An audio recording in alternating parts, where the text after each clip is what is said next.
Hey, good afternoon, everyone. It's lunchtime somewhere in the United States, maybe a little later. Maybe it's an early brunch. But I'm trying to jump on here and be more consistent with getting in front of you people and sort of letting you know a little bit about me and what's been going on and how I am personally transitioning out of COVID life into regular life. It's not all regular completely, but it's getting there. I mean, I went to the grocery store this morning and the mask sign is still up, and people are still wearing them. So I obligated because, first of all, I mean, I looked awful. I hadn't taken a shower yet. And so I was in a hat and, mask. And so nobody could tell who I am, even though we are all conversating a lot more.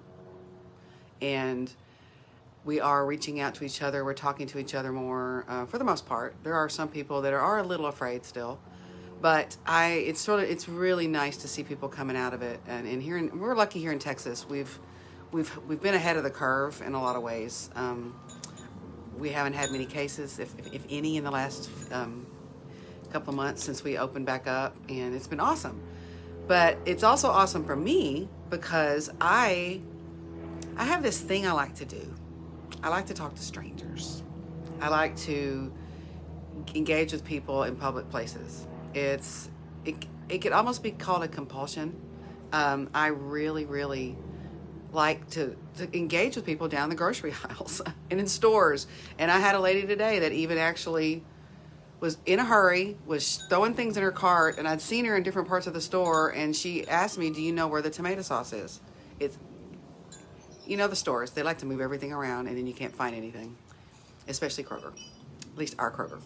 But so we talked a little bit through our masks and everything. We ended up checking out at the same time, and she said, "I found it," and we were talking, and so I sort of asked her, I said, because she talked about going to a graduation and she didn't have any kids, 0 grandkids and all this stuff. And I said, "I'm an aunt, I'm not a mom, and I know how you feel." And we started chatting, and it's, all through our masks. And then, of course, we're getting distracted and we're not getting our stuff through the self-checkout as well as we should have, and missed stuff. And I had something weird happen. And the lady that actually works in that area, I went to high school with her. And so we always chat. So it's been nice. But it also feeds into this thing in me. I've been talking about my strengths, my Gallup strengths, and the test that I've taken to evaluate what my strengths are. And when I opened it up, one of the ones that I was not surprised about is my number 4. It's WOO. WOO is actually an acronym for Win Others Over. And it's never meeting a stranger. It's always wanting to talk to people, want to interact, want to mingle, that kind of thing. And I really love that. I mean, I love to talk to people, and it doesn't have to be deep conversations. It can be, but it becomes deep for me because I can get there pretty quickly. I can get past all the niceties, and I can actually I can figure out who you are. I can ask the right questions. I can find out who you connect with, using my number 1 connectedness all over again. But WOO is it's my gas in my engine. It's what gets me excited. It's what helps me meet new people. And so I was just excited. I mean, always excited. I get to get out and go meet people. When I do hair, I do one at a time. But you take your cart and you go down the grocery aisle. You just never know who you're going to run into. People I actually left the store and ran into someone I knew. It's a grandmother to one of my nephew Hunter's friends, and we chatted. I mean, I'm going to chat with you. I'm not afraid to have a conversation with you. So that's how discovering who you are sort of validates all the things you've always known. So yeah, I see, Sherry, yours is number 29, but I make up for it. I do. I make up for it for a lot of people, and it drives a lot of my family members nuts but my dad does it too. I come by it honestly. He can talk to anyone and make connections, and he enjoys it, and I do too. There's something energizing about finding out really cool things about someone, and then later when you see them again, or even if you never see them again, you can take that information you've learned and move it and use it for something else. And I'm a learner. My learner is number 3. So I love to learn. So Woo helps me find things to learn, and it doesn't have to be in a book. It doesn't have to be written. It had to be in a classroom. I make it my joy to learn something about people that I can either revel in it with them or learn, just be able to learn, help me learn something about myself. I love Woo. Woo's one of my, I really love Woo. I'm glad it's high, but I love to use it for other people too. I used to be the person that would always take my group of friends and sort of move us somewhere, get involved with stuff and all that good stuff. But yeah, I just wanted to check in here. I didn't want to take too long today, but when you know your strengths and you get out in the real world, not just in your house.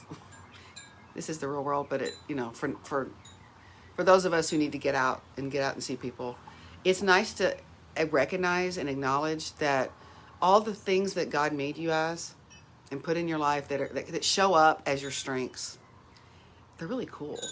They're really, you get to use them and you see how they're used and all that good stuff. But yeah, that's just another one of my top 10 strengths that I like to stay in and work with. And I don't like, and it bothers me if people say, don't do that. Well, I mean, you do things I don't do. And I'm not going to judge you on those. And I'm going to say, awesome, I need you for that. And if I need, like even Sherry said on here, if she needs me to come to a party with her because she doesn't feel comfortable, I will find somebody we know, or something we know. And yeah, I'm a master. I have to say, I've been doing it a long time. Didn't need a test to tell me that I did it, but it was nice to be acknowledged. So I would love to know if any of you have things that you I like to use the word compulsive, but it's a deep desire that you have to honor that in yourself. What is it? Let me know. Because I really think knowing who you are is the best form of self-acceptance. It's not there's not any other way that you can actually become comfortable with yourself. Age does help you do that. It will help you do that, because I've heard people say, I'm old enough, I know who I am. But sometimes you don't know how to relate who you are and why you are. And I think that's what strengths have given me and can give you. So, I mean, as I said before, participation is not required, but I always love it when you comment, and we'll try to get back to you and say something hopefully profound, because I love to do that too. But yeah, I'm going to keep trying to get on here, and I'm going to bounce off so I can go grab some lunch before I go to my next thing I got to do today. And I hope to see you here. And I want to thank Sherry for showing up, and my Aunt Norma. She's technically my dad's cousin, I think. So she'd have to get me straight on that, because, she's up through my granddad's side, my dad's side. So good to see you on here, Norma. Love you. And Sherry, love you too. So I will get off here today, and I will hope to see you soon here on the Bat Channel, as they used to say. All right. Have a good day. Bye.